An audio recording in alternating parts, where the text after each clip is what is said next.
감사합니다. 우리 다시 한번 하나님께 영광의 박수 드릴까요? 또 귀한 찬양으로 또 우리에게 많은 또 위로를 주셨습니다. 오늘 하나님께서 우리에게 주시는 말씀입니다. 마태복음 6장 9절에서 13절까지 말씀입니다. 우리 일어나셔서 한 목소리로 하나님 말씀 함께 같이 읽겠습니다. 마태복음 6장 9절에서 13절까지 말씀입니다. 우리 9절부터 함께 같이 읽습니다. 시작. 그러므로 너희는 이렇게 기도하라. 하늘에 계신 우리 아버지여, 이름이 거룩히 여김을 받으시오며 나라가 임하시오며 뜻이 하늘에서 이루어진 것 같이 땅에서도 이루어지이다. 오늘 우리에게 일용할 양식을 주시옵고 우리가 우리에게 죄 지은 자를 사하여 준 것 같이 우리 죄를 사하여 주시옵고 우리를 시험에 들게 하지 마시옵고 다만 악에서 구하시옵소서. 나라와 권세와 영광이 아버지께 영원히 있사옵나이다. 아멘. 우리 말씀을 듣기 전에 성경철 높이 들고 믿음으로 선포할까요? 시작. 주의 말씀은 내 인생의 빛입니다. 주의 말씀은 내 삶을 변화시키는 능력입니다. 주의 말씀에 내 마음문을 엽니다. 듣고 깨닫고 말씀대로 살겠습니다. 아멘. 믿음대로 될지어다. 오늘 예배에 나오신 우리 모든 성도님들 주님의 이름으로 축복합니다. 매주일마다 이렇게 기도하라라는 주제로 예수님께서 우리에게 가르쳐 주신 주기도문의 말씀을 우리가 함께 묵상하고 있습니다. 주기도문의 말씀을 통해서 또 우리가 하나님 앞에 어떻게 바른 기도를 또 드려야 할 것인가, 그리고 또 이것을 통해서 매일 하나님 앞에 기도함을 통해서 하나님과 친밀한 관계 속에 들어가고 하나님의 능력을 덧입는 기도의 사람으로 또 세워지는 그런 은혜가 있기를 간절히 사모하며 이 말씀을 또 묵상하고 있습니다. 오늘은 7번째의 말씀인데 오늘 또 주님께서 우리에게 또 무엇에 대해서 말씀해 주실까요? 설교 제목을 저를 따라서 같이 한번 해보시겠습니다. 우리 죄를 사하여 주시옵고. 한 번 더 해보실까요? 우리 죄를 사하여 주시옵고. 그렇습니다. 오늘 주님께서 특별히 우리가 기도할 때에 죄에 대한 용서, 용서에 대해서 우리가 매일같이 우리의 기도 가운데 기도해야 된다라고 말씀해 주십니다.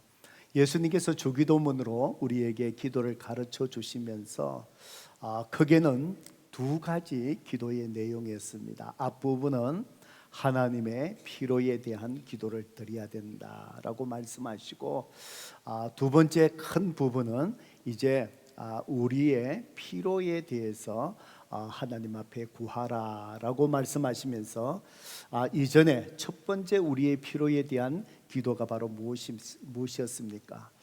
매일같이 우리에게 필요한 일용할 양식을 하나님 앞에 구해라.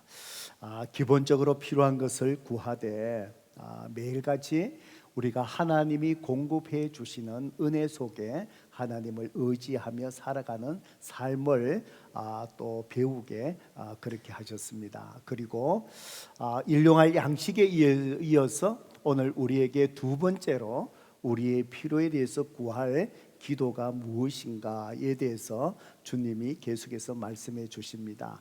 마태복음 6장 12절 말씀이지요. 우리가 우리에게 죄 지은 자를 사하여 준 것 같이 우리 죄를 사하여 주시옵고.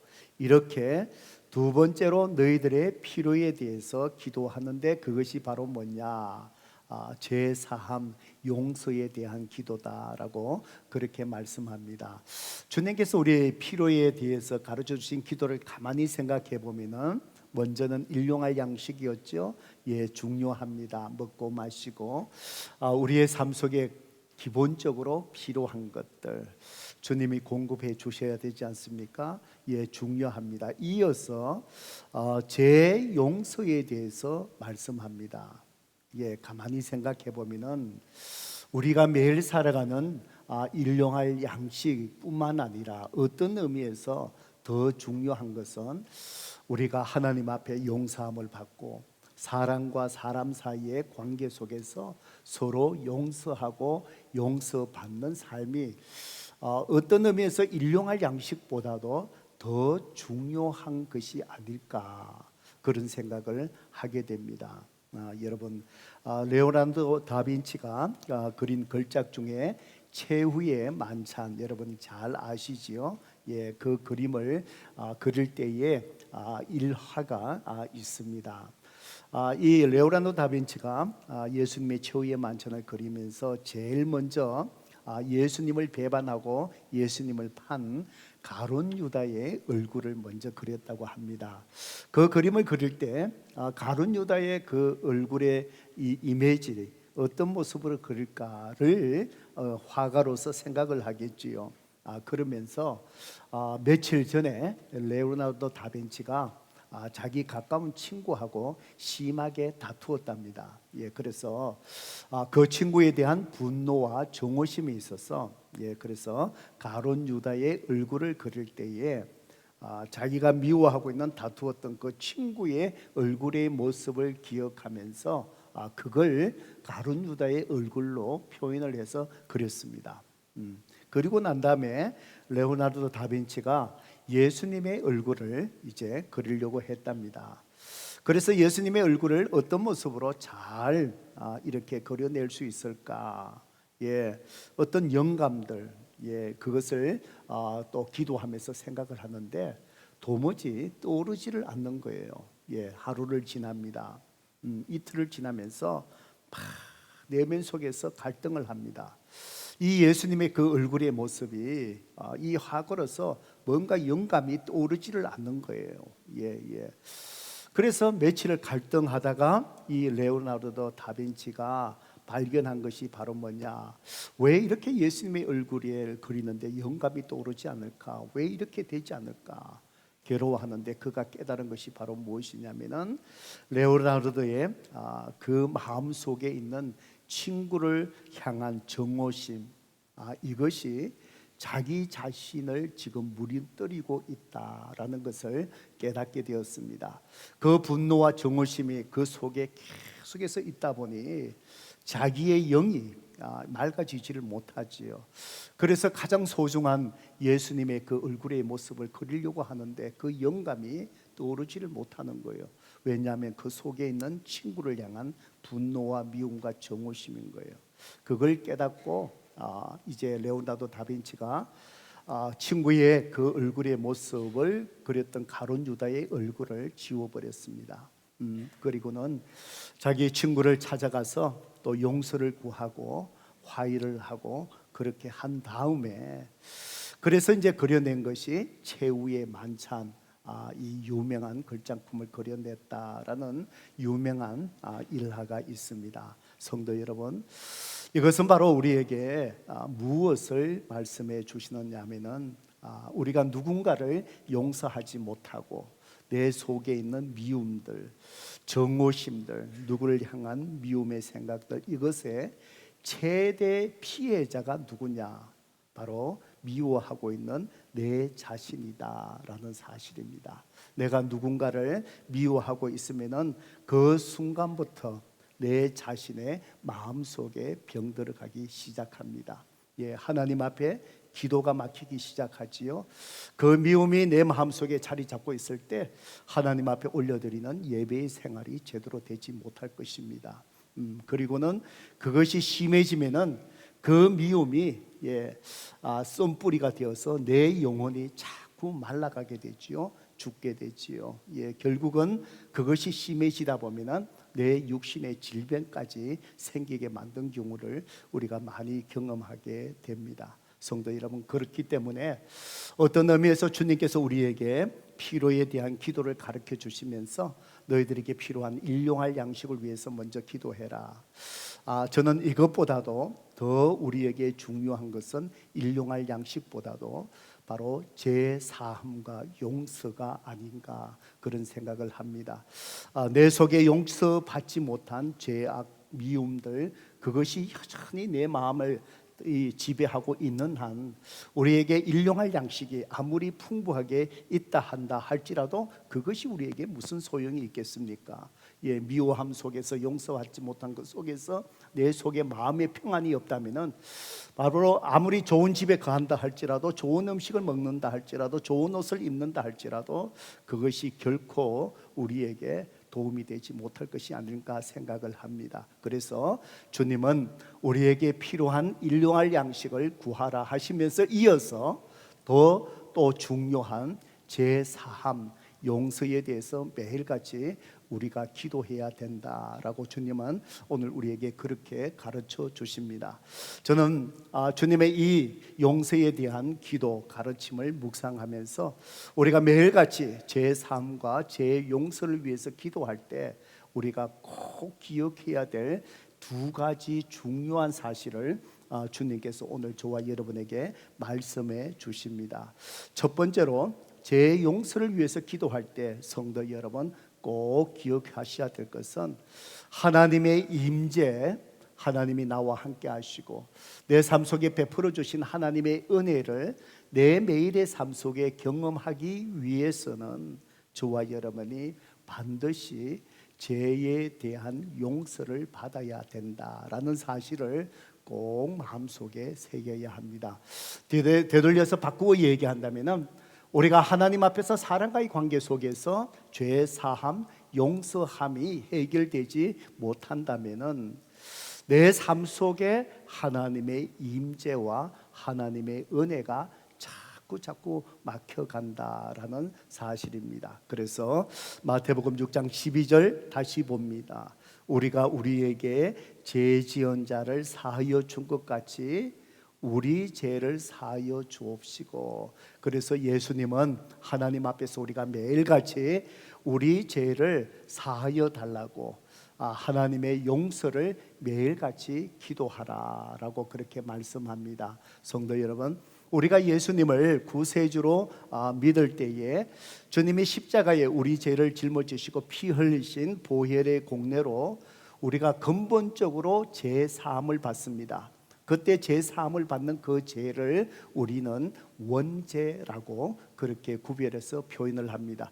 이것은 모든 사람들이 아담과 이브 이래로 태어날 때 죄의 성품을 가지고 태어납니다. 그래서 예수님을 구세주로 믿을 때에 바로 이 원죄를 우리가 용서받고 죄 사함을 받습니다. 그리고 하나님의 자녀가 됩니다. 그리고 저와 여러분이 이제 하나님의 자녀가 되어서 주님의 거룩한 성품을 닮아가는 성화의 과정의 삶, 신앙생활을 해 나가지요. 그런데 여전히 저와 여러분에게는 아직도 근본적으로 원죄, 죄 사함을 받았지만 우리 속에는 여전히 죄의 성품이 남아 있습니다. 그러다 보니 우리가 하나님의 말씀대로 그대로 순종하며 살아가지 못하고 우리가 구원받았지만은 계속해서 하나님 앞에 불순종의 죄를 짓고 살아갈 수밖에 없습니다.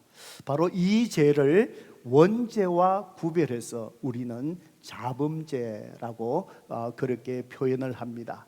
여러분, 하나님을 덜 사랑해야 되지만 늘 사랑하지 못한 죄를 저와 여러분이 또 범하며 살아갑니다. 그 하나님의 사랑으로 가까이 있는 이웃을 정말 허물을 덮어주고 사랑해야 되는데 원수조차 축복하라고 주님은 말씀하시는데 우리는요 그렇게 하지 못하고 또 사랑하려고 하다가 때로는 또 미워하고 정어하고 또 그런 또 죄를 범하며 살아가게 되지요. 또 절제하지 못한 삶들, 특별히 우리의 혀를 절제하지 못해서 말로서 사람들에게 상처를 입히고 실수하게 되고 그런 죄를 또 우리가 또 범하게 됩니다. 그리고는 우리 속에 있는 정욕들, 세상을 향한 욕심들, 거기에 우리가 또 절제하지 못하고 넘어져서 또 정욕적인 삶을 살아갔다가 또 범죄하게 되지요. 이런 모든 자범죄들, 바로 주님은 이것을 매일같이 하나님 앞에 그 죄 용서 회개하고 하나님이 주시는 용서의 은혜를 구하며 기도하고 용서받는 삶을 살아야 한다라고 그렇게 말씀하시는 것이지요. 우리가 이렇게 범하는 자범죄들, 이것을 매일같이 하나님 앞에 회개하고 우리가 용서의 은혜를 입지 못한다면 우리의 삶이 어떻게 될까요? 예, 성도 여러분, 이것을 잘 설명해 주고 있는 것이 이사야 59장의 말씀입니다. 새로운 산 클래스를 저와 여러분이 같이 공부할 때에 죄가 무엇인가에 대해서 같이 공부하고, 그 다음에 이 죄의 결과, 이 죄가 얼마나 우리 삶 속에 무서운가를 제가 설명할 때에 이 이사야 59장을 제가 설명해 드린 적이 있습니다. 이사야 선지자 시절에 예수님이 태어나시기 전에 650년 전입니다. 그때의 이스라엘 백성들이 삶이 참 힘들고 어려웠습니다. 그래서 성전, 솔로몬이 하나님 앞에 세웠던 성전에 나아가서 기도합니다. 하나님, 우리를 도와주세요. 우리가 이런 어려움이 있습니다. 도와주세요. 우리가 하나님 앞에 살아갈 때 힘들고 어려울 때 주님의 이름으로 기도하는 것과 똑같지요. 하나님 도와주세요. 이 문제 해결해 주세요. 제가 감당하지 못합니다. 바로 이사야 선지자 시절에 이스라엘 백성들이 성전에 나가서 기도합니다. 그런데 하나님께서 솔로몬을 통해서 이 솔로몬 성전을 세우고 솔로몬이 헌당할 때에 그때 하나님께서 이스라엘 백성에게 약속해 주셨던 말씀이 있습니다. 하나님께서 그 성전을 기쁘게 받으시면서 이스라엘 백성들에게 이렇게 약속하셨습니다. 너희들이 생활하다가 삶 속에 전염병이 오고 기근이 들고 삶이 어려워지면은 이 성전에 와서 나에게 기도해라. 그러면 내가 너희들의 기도를 다 듣고 너희의 삶을, 그 땅을 고쳐주시리라, 주리라, 그렇게 약속을 했습니다. 그리고는 이사야 시대에 이스라엘 백성들이 그 하나님의 약속의 말씀을 의지하고 성전에 나가서 기도하는 거예요. 하나님, 그렇게 약속하지 않으셨습니까? 우리를 도와주세요. 그런데 그 기도가 응답이 되지 않는 거예요. 성도 여러분, 우리가 하나님 앞에 기도하고 간절히 기도할 때에 하나님께서 우리의 모든 기도에 응답하는데, 때로는 하나님의 기도가 응답되지 않고 지체되고 이럴 때 답답하고 힘들고 내 상황은 더 나빠지고 이런 경우가 있지 않겠습니까? 이스라엘 백성들이 그랬습니다. 그때에 하나님께서 이사야 선지자를 통해서 왜 하나님께서 너희들의 기도에, 내가 그렇게 약속했지만 너희의 기도에 응답하지 못하는가에 대한 그 이유를 선지자를 통해서 말씀해 주신 거예요. 그것이 이사야서 59장 1절에서 3절까지의 말씀입니다. 우리 함께 같이 한번 읽어볼까요? 글자가 적어서 잘 보이실지 모르겠습니다. 이사야서 59장, 여러분 설교 노트 보실까요? 우리 같이 한번 읽어봅니다. 이사야서 시작. 여호와의 손이 짧아 구원하지 못하심도 아니요 귀가 둔하여 듣지 못하심도 아니라 오직 너희 죄악이 너희와 너희 하나님 사이를 갈라놓았고 너희 죄가 그의 얼굴을 가리어서 너희에게서 듣지 않으시게 함이니라.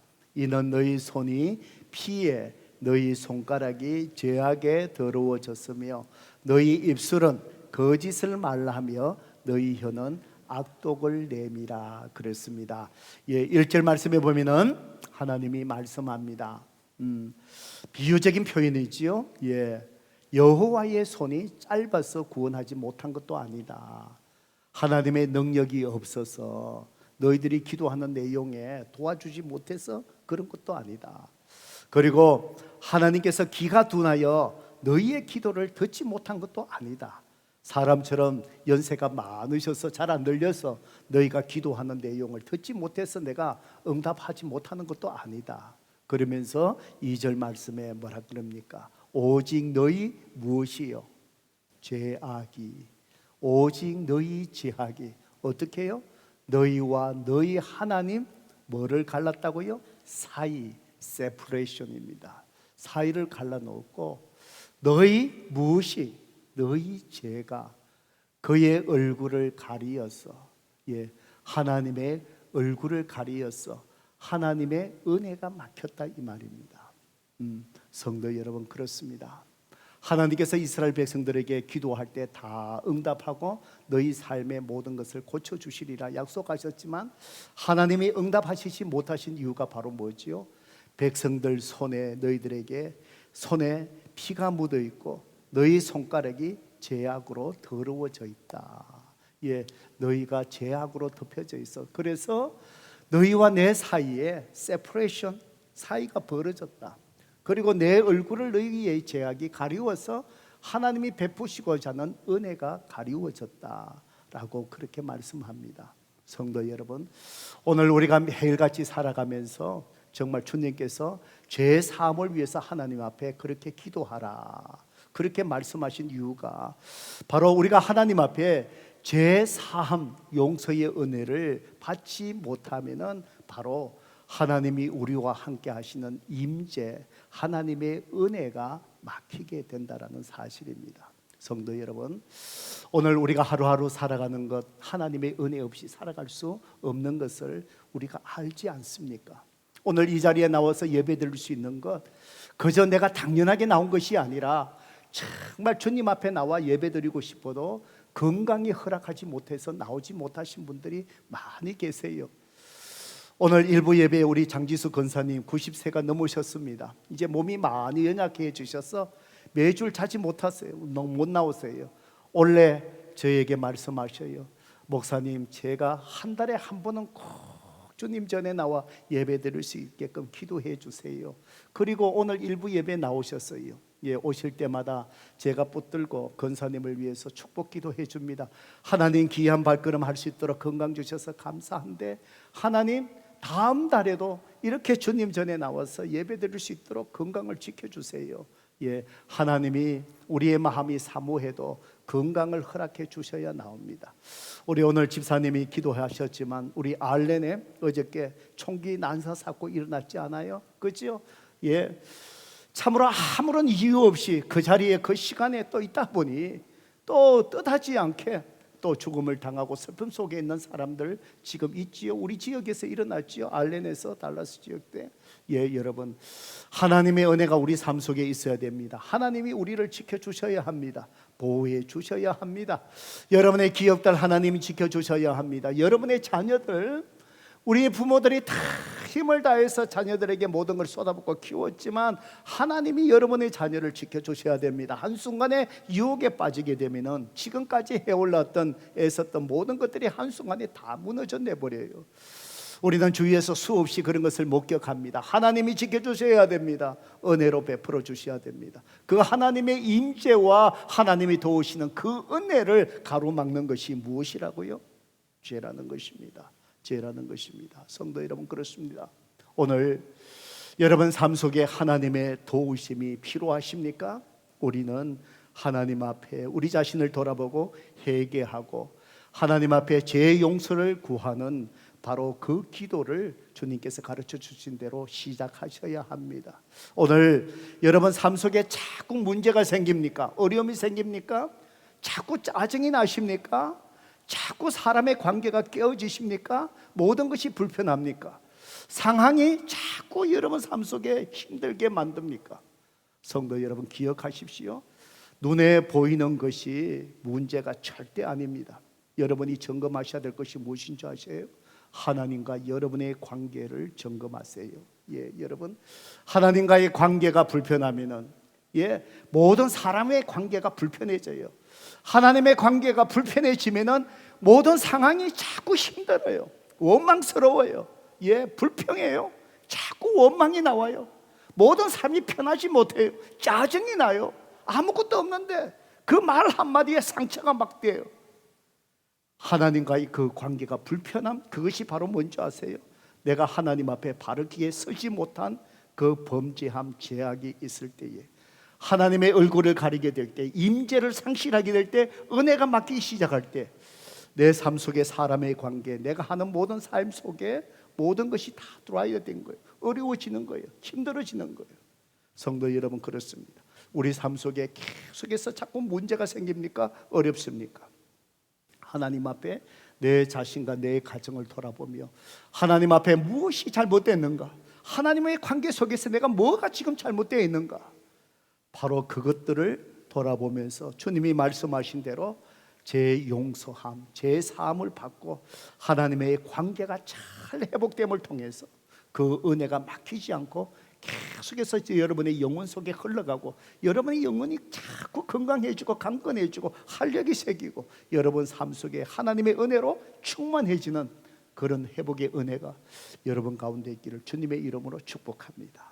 그래서 우리는 매일같이 주님이 말씀하신 것처럼 주님 앞에 우리를 돌아보며 제사함 용서의 은혜를 구해야 하는 것입니다. 두 번째로 우리가 주님께서 가르쳐 주신 제3의 용서의 은혜의 기도를 할 때 기억해야 될 것은 하나님께 용서를 구하는 저와 여러분들은 반사적으로 반드시 동시에 다른 사람을 용서해야 된다는 사실입니다. 하나님 앞에 내 제3과 그 은혜를 구하기 위해서 용서의 은혜를 구하는 사람, 용서를 입은 사람, 반사적으로 동시에 사람과의 관계 속에서 용서하고 용서받는 화해가 분명히 일어나야 된다라는 사실입니다. 마태복음 6장 12절 우리가 다시 한번 읽어봅니다. 시작. 우리가 우리에게 죄 지은 자를 사하여 준 것 같이 우리 죄를 사하여 주시옵고. 이 말씀을 보면은 우리가 자칫 주님이 말씀하신 것을 오해할 수가 있습니다. 내가 하나님 앞에 죄 사함을 얻기 위하여 우리가 우리에게 사람과의 관계 속에서 내가 죄 지은 자를 사하여 주어야만이 내가 하나님 앞에 용서를 받겠구나, 조건부적인 말씀으로 오해할 수 있는데 주님이 말씀하신 것은 그런 의미가 아닙니다. 이 말씀 속에 보면은 우리가 우리에게 사람의 관계 속에서 죄를 사하여 주는 것, 사하는 것, 그리고 이제 하나님 앞에 우리 죄를 사하여, 바로 사하여라는 게 두 번 나오지요. 사람의 관계 속에서 서로 용서하는 죄 사함, 하나님과의 관계 속에서 죄 사함을 받는 사하여, 이것이 현재형 같은 시제다 이 말입니다. 그 얘기는 조건부적인 말씀이 아니고 무슨 얘기지요? 하나님의 죄 용서를 구하는 자는 동시에 용서함을 입은 자는 반드시 사람의 관계 속에서 나에게 잘못한 사람을 반드시 용서함으로 반사적으로 일어나야 된다 이 말씀이죠. 바꾸어 얘기하면은 내가 하나님 앞에 용서함을 받았는데, 내 죄 사함을 받았는데, 그런데 내가 다른 사람의 나에게 범한 죄를 용서하지 않는다, 그렇다면은 그 사람은 진짜 하나님 앞에 용서받았다고 할 수 있을까요? 아니라고 저는 그렇게 생각합니다. 주님이 가르쳐 주신 말씀이 바로 그것입니다. 우리가 주님의 비유의 말씀이 있잖아요. 10,000달란트 빚진 자들 풀어줬어요. 10,000달란트면 엄청난 돈이에요. 1달란트가 6,000데나리요. 한 데나리오에 하루에 버는 사람, 그 일용할 그 버는 하루 그 노동가니까요. 그러면은 1달란트면은요, 우리가 하루에 100불을 번다 그래요. 1달란트의 가치가 얼마냐? 6,000 곱하기 100불이에요. 60만 불이죠. 1만 달란트 60만 불 곱하기 만 해보세요. 엄청난 액수예요. 그 사람을 주인이 용서해 줬어요. 얼마나 기뻤을까요? 엄청난 돈을 면제받았으니까, 용서받았으니까. 길을 가는데 자기에게 만난 사람 만났는데 어떤 사람을 만났냐? 100데나리요. 100데나리요. 10,000달란트에 비하면 정말 아무것도 아닌 거, 그 사람에게 갚지 않는다고 자기 집에 가두는 거예요. 그 소식을 주인이 들은 거예요. 어떻게 해요? 당장 데려오더라. 무슨 얘기입니까? 주님이 말씀하신 게 바로 뭐예요? 우리가 우리에게 죄진 자를 사하여 준 같이 우리 죄를 사하여 주시고, 하나님 앞에 용서의 은혜를 받은 자는, 그 은혜를 누린 자는 당연하게 사람과 사람의 관계 속에서 용서하고 용서받는, 그것이 당연히 일어나야 된다는 것이죠. 우리 기독교인들이요, 하나님 앞에 내가 용서받았으면 that's it. 사람과의 관계 속에는 용서받고 용서하지 않는 것, 그걸 그대로 간직하고 그 모습들, 사회적으로 이 기독교인들 우리의 모습의 잘못된 신앙생활의 이 어두운 면을 고발한 한 영화가 있어요. 그 영화가 여러분 기억하십니까? 2007년도에 나온 밀양이라는 영화입니다.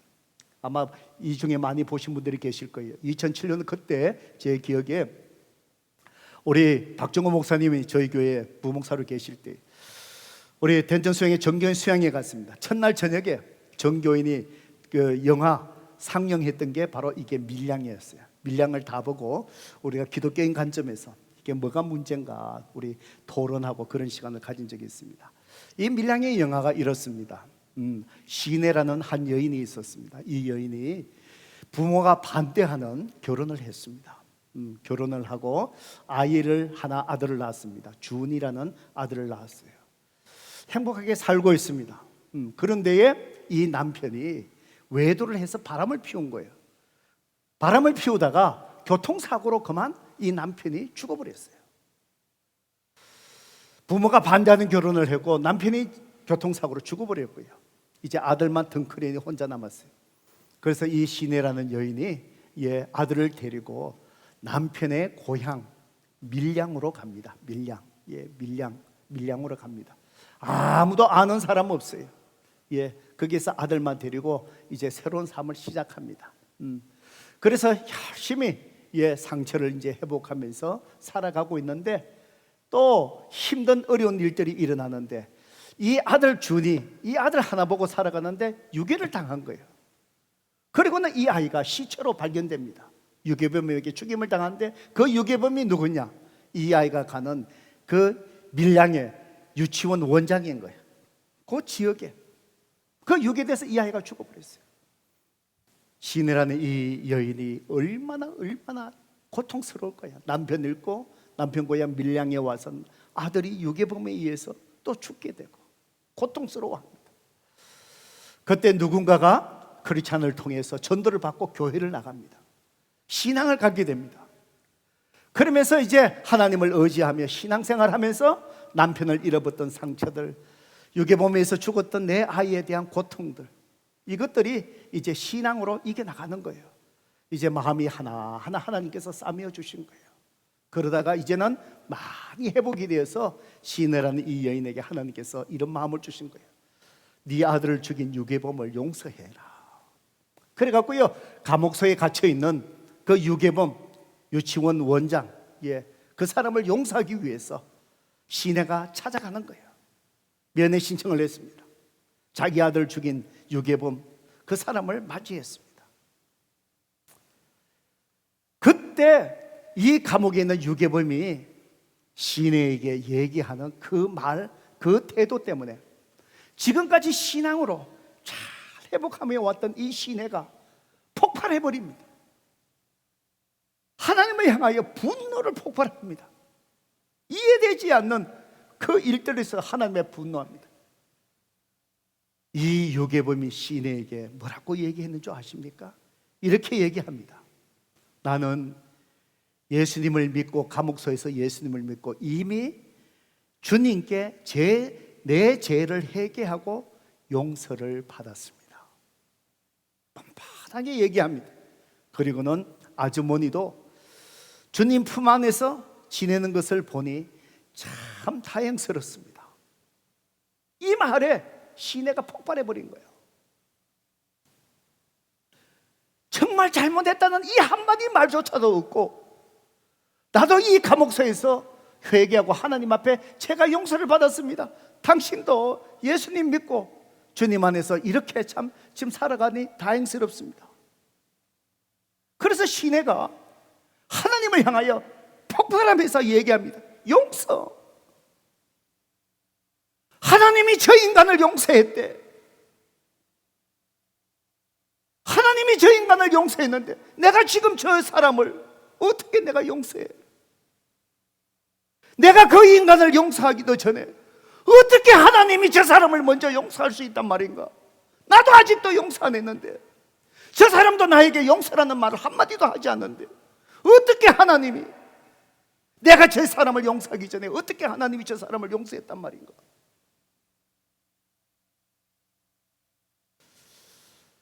성도 여러분, 이 아이를 죽인 살인범이 진짜 하나님 앞에 회개한 용서받은 자의 모습일까요? 아니에요. 아니에요. 우리는 하나님 앞에, 사람들 앞에 범죄한 거 내가 하나님 앞에 용서받았다 그러면서 정말 하나님 앞에 내가 회개하고 용서받았다는 그 모습은 무엇으로 나타날까요? 우리가 우리에게 죄진 자를 사하여 준 것 같이 우리 죄를 사하여 주옵시고, 하나님 앞에 받은 그 용서는 바로 동시에 반사적으로 내가 사람에게 잘못한 것을 용서할 수 있고 회개하고 용서를 구하게 되는, 그걸로서 나타나야 진정한 하나님 앞에 용서받은 그 은혜 접받은 자의 모습이지 않겠습니까?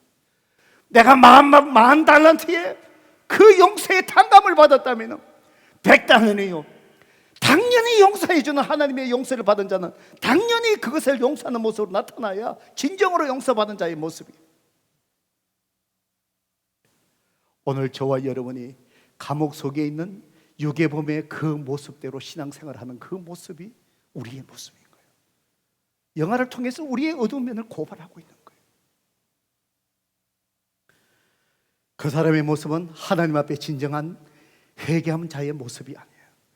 하나님 앞에 용서받은 자의 모습은 반드시 그 시내라는 여인 앞에서 울고 불며 저를 용서해 주세요, 용서해 주세요, 제가 하나님을 알기 전에 이런 잘못을 보면서 용서해 주세요. 그것이 진정으로 하나님 앞에 용서받고 회개하고 용서받은 자의 모습이라는 겁니다.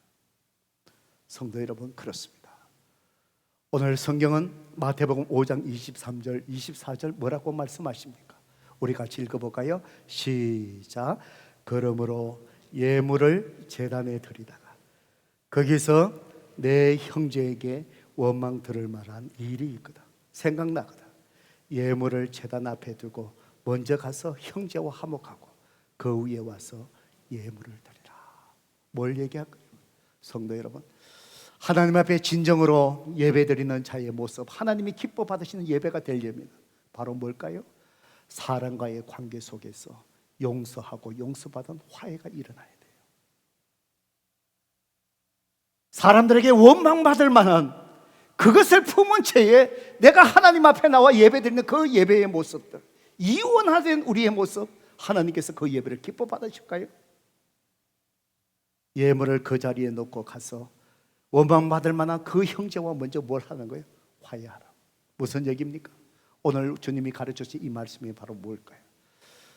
하나님 앞에 진정한 용서의 은혜를 구하는 자, 오늘 사람과의 관계 속에서 내가 용서해야 될 자를 용서하는 것, 이것이 같이 일어나야 된다. 우리가 하나님 앞에 예배드리는 것도 마찬가지입니다. 그래서 우리가 예배드리면서 제일 먼저 예배드리기 전에 하나님 앞에 나와 해야 될 것이 뭐지요? 주님이 가르쳐 주신 대로 제 용서에 대한 기도예요. 사람과의 불편한 마음 해결하셔야 돼요. 화해하셔야 돼요. 여러분 속에 있는 정오의 마음들 해결하셔야 돼요. 그걸 품은 채 하나님 앞에 드리는 그 기도, 내가 하나님 앞에 범한 제 용서함의 기도가 하나님 앞에 은혜로 나에게 임할 수 있을 것 같아요. 우리가 우리에게 죄진 자를 사해 준 같이 우리 죄를 사하여 주옵시고, 주님이 우리에게 가르쳐 주신 기도의 의미가 바로 그 의미인 거예요. 골로새서 3장 13절의 말씀 함께 읽어봅니다. 시작. 누가 누구에게 불만이 있거든 서로 용납하여 피차 용서하되 주께서 너희를 용서한 것 같이 너희도 그러하고. 주님께서 이미 우리를 위해서 십자가 용서하신 그 은혜를 기억하고 네가 그 은혜를 입었다면 피차 서로 뭘 하라고요? 용서해라. 용서해라. 그것이 10,000달란트의 용서받은 자의 삶의 모습이다. 그것이 증거다. 그렇습니다. 성도 여러분, 그렇지만 어떻습니까? 내 마음속에 깊은 상처를 입힌 자, 참 용서하기가 쉽지 않지요. 예, 쉽지 않습니다. 우리 힘으로는 참 그것이 감당하기가 어려운 것 같아요. 코리 텐 붐이라는 분이 계세요. 이분이 주는 나의 피난처라는 책을 쓰신 분인데요, 화란 사람입니다. 2차 세계대전 때 그 쫓기던 유대인들을 그의 가족들이 숨겨준 것이 발견이 돼가고요. 나치 수용소에 가족이 다 붙잡혀 들어간 거예요. 거기에서 온갖 고문과 학대를 받으면서 부모님이 죽었어요. 그리고 자기 언니도 죽었어요. 그리고 다행히 코리텐 붐 이분만이 구사일생으로 온갖 학대를 당하고 살아남았습니다. 예. 그리고 전쟁이 끝난 이후에 이분이 신학을 공부하고요. 그러면서 세계 곳곳에 다니면서 용서의 복음을 전합니다. 가는 곳곳마다 용서의 메시지를 전하면서 놀라운 변화가 일어나고 수많은 사람들이 은혜를 받습니다. 하루는요, 독일에 가서 용서의 복음을 전하며 집회를 은혜롭게 잘 끝냈습니다. 끝나고 문 앞에서 이제 예배에 오신 성도님들 한 분 한 분 인사하는 시간이 있었는데 갑자기 나이 많은 노신사가 자기 앞에 와서 손을 내밀고 악수를 청하는 거예요. 그 사람의 얼굴을 탁 봤는데 코리텐 붐 이 여인의 몸이 굳어버렸습니다. 이 사람이 바로 누구냐? 나치 포로 수용소에서 자기 부모를 죽인 사람이에요.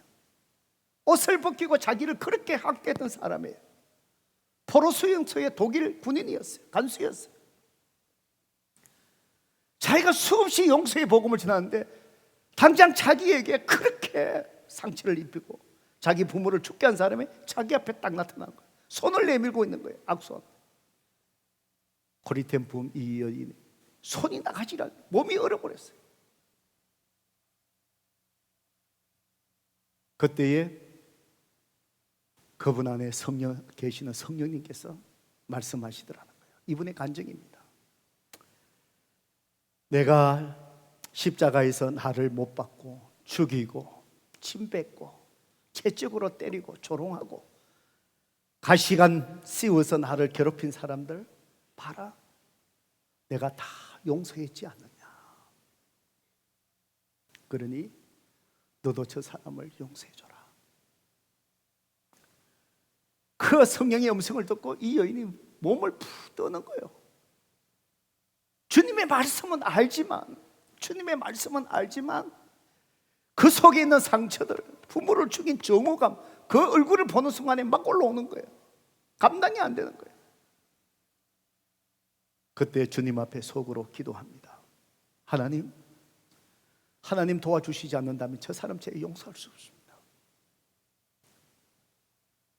주님, 나는 저 사람을 정말 용서하고 싶은 마음도 없고 용서할 수 없으나 주님께서 당신의 사랑으로 용서하라 하시니 제가 저 사람을 용서하고 사랑하겠습니다. 용서하고 사랑할 수 있게 도와주세요. 그리고는 그 독일 간수의 노신사의 손을 잡았습니다. 그리고는 그 사람을 부득이 알았습니다. 이번에 가정 속에서 얘기합니다. 내가 독일 간수의 손을 잡는 순간 하늘의 사랑이 내 영혼 속으로 파고드는 것을 느낄 수 있었습니다. 성도 여러분, 그런 것 같아요. 사랑하라, 용서하라. 내가 하나님 앞에 내 죄를 고하고 용서받는 것은 쉬운 것 같지만 내 속에 있는 미움의 사람들, 정오의 사람들, 주님께서 용서하라, 사랑하라 말씀하셨사오니 내 감정은 따라가지 않더라도 오늘 저와 여러분에게 필요한 것은 바로 무엇입니까? 억지로라도 주님을 의지해서 믿음으로 순종하는 거예요. 사랑하기 시작하는 거예요. 용서하기 시작하는 거예요. 그때 성령 하나님께서 우리의 마음을 만지시고 정말 사랑하고 용서할 수 있게끔 성령께서 역사하시는 놀라운 삶의 경험을 우리가 경험하게 되는 것입니다. 그때에 우리 자신의 삶의 모든 것들이 다 해결되는 것이지. 내 영혼이 맑아지는 거예요. 내 영혼이 강건해지는 거예요. 내 삶 속에 하나님의 은혜가 흘러오기 시작하는 겁니다. 오늘 주님께서 그래서 오늘 우리에게 기도를 가르쳐 주시면서 우리가 우리에게 죄진 자를 사하여 준 것 같이 우리 죄를 사하여 주시옵시고 성도 여러분 꼭 기억하시기 바랍니다. 하나님 앞에 죄의 용서함을 받아야 하나님의 임재와 은혜를 내가 경험할 수 있다는 것. 두 번째로, 내가 하나님 앞에 죄의 사함을 받는 것, 그것은 동시에 반사적으로 오늘 다른 사람을 내가 용서해야 된다는 사실입니다. 여러분 마음속에 쓴뿌리가 있습니까? 미워하는 사람이 있습니까? 가까운 여러분의 부부의 사이에서부터 시작해서 지체들 간에 마음의 불편함이 있습니까? 오늘 하나님 앞에서 그 관계의 불편함을 다 용서하고 용서받을 수 있기를 바랍니다. 그래야 내 영혼이 삽니다. 이 시간 우리 하나님 앞에 같이 이 찬송하고 말씀을 의지해서 기도했으면 좋겠습니다. 찬송가 263장입니다. 이 세상 험하고 나 비록 약하나 널 기도 힘쓰면 큰 권능 얻겠네. 우리 하나님 앞에 이 마음으로 나에게 힘 주세요. 정말 내 마음속에 미움의 삶들 용서할 수 있는 권능을 주세요. 주님의 마음을 주세요. 그럼을 통해서 내가 하나님 앞에 용서함을 받고 사람들에게 용서하고 용서받음을 통해서 하나님의 은혜를 경험하고 내 영혼이 늘 은혜 속에 살아가게 해주세요. 사모하는 마음으로 이 찬송하고 우리 기도하겠습니다.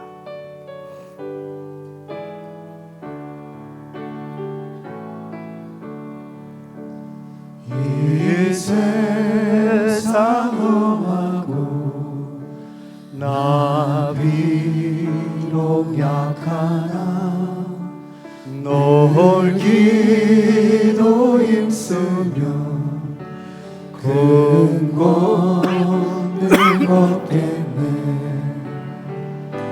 주의 은혜로 대속받아서 배와 같이 붉은 죄 넘같이 이겠네. 주님의 권능은 한없이 크오니 돌 같은 내 마음 곧 녹여주소서. 주의 은혜로 대속받아서 배와 같이 붉은 죄 눈같이 이겠네. 내 마음이 약하여 널 넘어지오니 주 예수 힘주사 굳세게 하소서. 주의 은혜로 대속받아서 배와 같이 붉은 죄 눈같이 이겠네. 제사함 받은 후 새 사람 되어서 주 앞에 서는 날 널 찬송하겠네. 주의 은혜로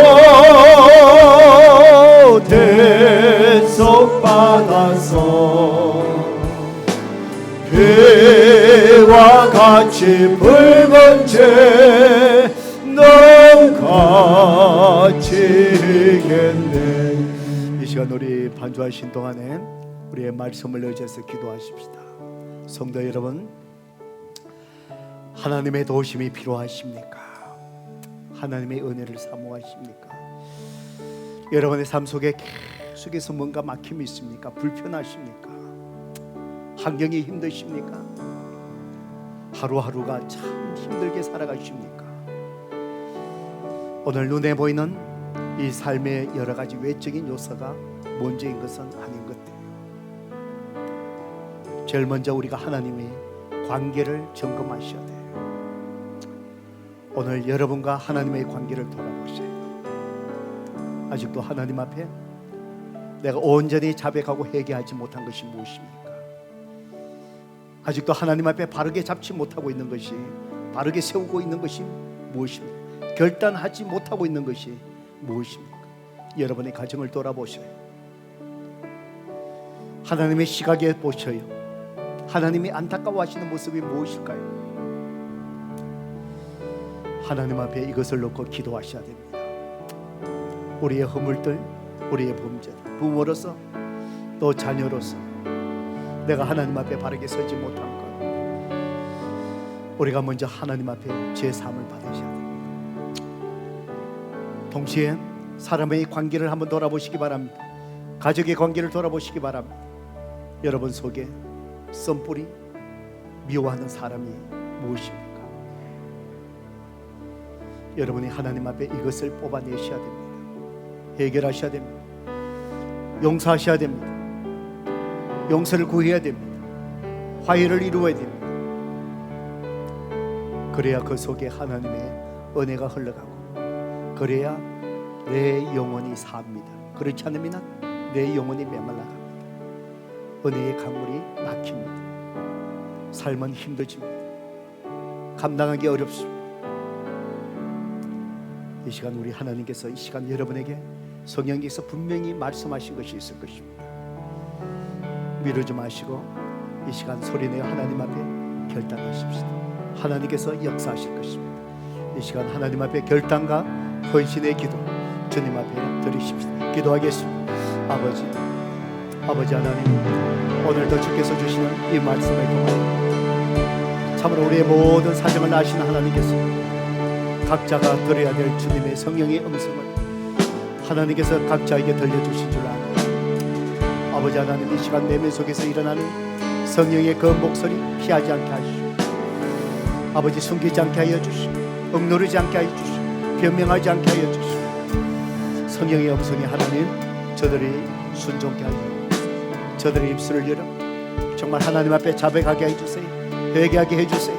아직도 저들의 마음속에 있는 정오하는 사람들, 미워하는 사람들, 여러 가지 불편한 모든 것들 아버지 하나님 이 시간 주님 앞에 다 내려놓게 하시고, 정말 하는 말씀에 순종하며 아버지 사랑하고 용서하기를 결단하게 하시옵소서.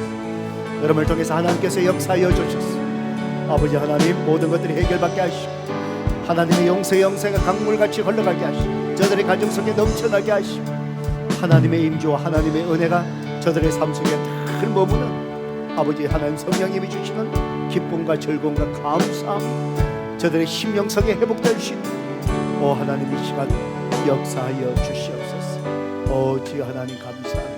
하나님 감사합니다. 예수 그리스도의 이름으로 간절히 기도드리옵나이다. 아멘.